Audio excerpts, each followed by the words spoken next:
Welcome friends, philosophy की दुनिया में आप लोगों का बहुत बहुत स्वागत है। जीवन दर्शन और सहिष्णुता, उन चीज़ों की सूची तैयार करो जिन्हें हम जान सकते हैं।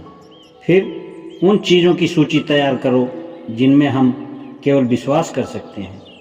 कुछ ऐसे कारकों के नाम लो जो व्यक्ति के जीवन दर्शन बनाने में सहायक होते हैं। अंतःकरण अथवा अंतरात्मा से क्या अभिप्राय है? क्या तुम्हारे विचार से सब में समान अंतरात्मा होती है? जीवन मूल्यों की वरीयता का क्या अर्थ है? लिखना शुरू करने से पहले सोफी बैठी बैठी देर तक सोचती रही। क्या वह एल्बर्टो नॉक्स से सीखे कुछ विचारों का प्रयोग कर सकती थी? उसे तो ऐसा करना ही था, क्योंकि कई दिनों से उसने धार्मिक ज्ञान वाली पुस्तक खोली तक न थी।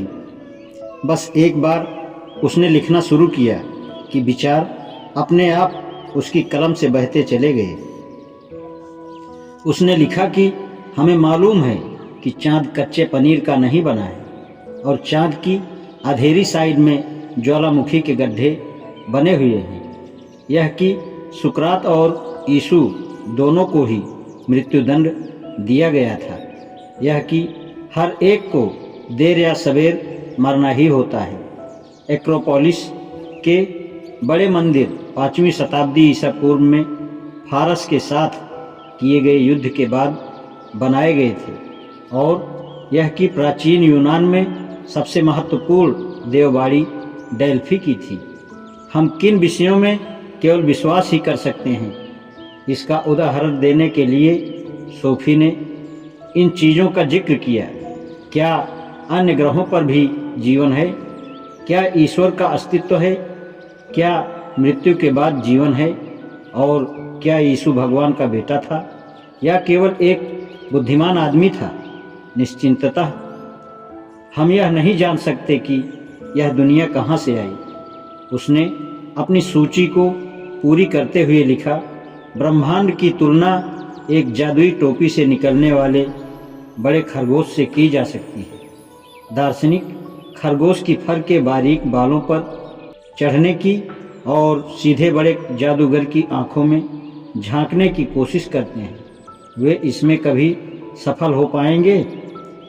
यह एक अनुत्तरित प्रश्न है, किंतु यदि दार्शनिक एक के बाद एक दूसरे की कमर पर चढ़ते रहे तो वे खरगोश की फर में ऊंचे और ऊंचे चढ़ते जाएंगे, और तब मेरी राय में यह संभावना है कि वे सच्चाई तक पहुंच सकेंगे।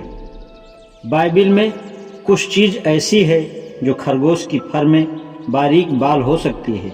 इस बाल को टावर ऑफ बेबल कहा गया था और इसे नष्ट कर दिया गया था, क्योंकि जादूगर नहीं चाहता कि मानव कीड़े रेंगते हुए उस ऊंचाई तक पहुंच सकें जहां अभी अभी खरगोश बनाया गया था। इसके बाद अगला प्रश्न था, उन कुछ कारकों का नाम लो जो एक व्यक्ति को जीवन दर्शन बनाने में सहायता करते हैं। यहाँ परिस्थितियाँ और पालन पोषण महत्वपूर्ण है।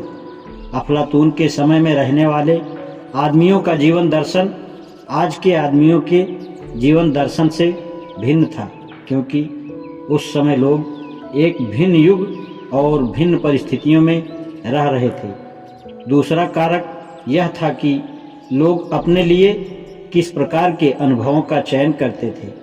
हो सकता है एक व्यक्ति उस समय के वातावरण और सामाजिक दशाओं की तुलना उनसे करना चाहे तो अफलातून की गुफा में गहरे नीचे विद्यमान थी। अपनी बुद्धि का प्रयोग करके लोग स्वयं को अंधेरे से बाहर लाने का प्रयास शुरू कर सकते हैं, किंतु उस प्रकार की यात्रा के लिए व्यक्ति का निजी साहस जरूरी है। सुकरात उस तरह के व्यक्ति का अच्छा उदाहरण है जिसने अपनी बुद्धि का प्रयोग करके अपने समय में प्रचलित विचारों से अपने आप को मुक्त कर लिया। अंत में उसने लिखा, आजकल अनेक देशों और संस्कृतियों के लोग आपस में अधिकाधिक घुलते मिलते जा रहे हैं। एक ही अपार्टमेंट बिल्डिंग में ईसाई, मुसलमान और बौद्ध लोग रहते देखे जा सकते हैं। ऐसी सूरत में यह महत्वपूर्ण है कि लोग एक दूसरे के विश्वासों को स्वीकार कर लें, बजाय इसके कि वे यह सवाल पूछें कि हर एक व्यक्ति एक ही सत्ता में विश्वास क्यों नहीं कर लेता। यह खराब नहीं है, सोफी ने सोचा।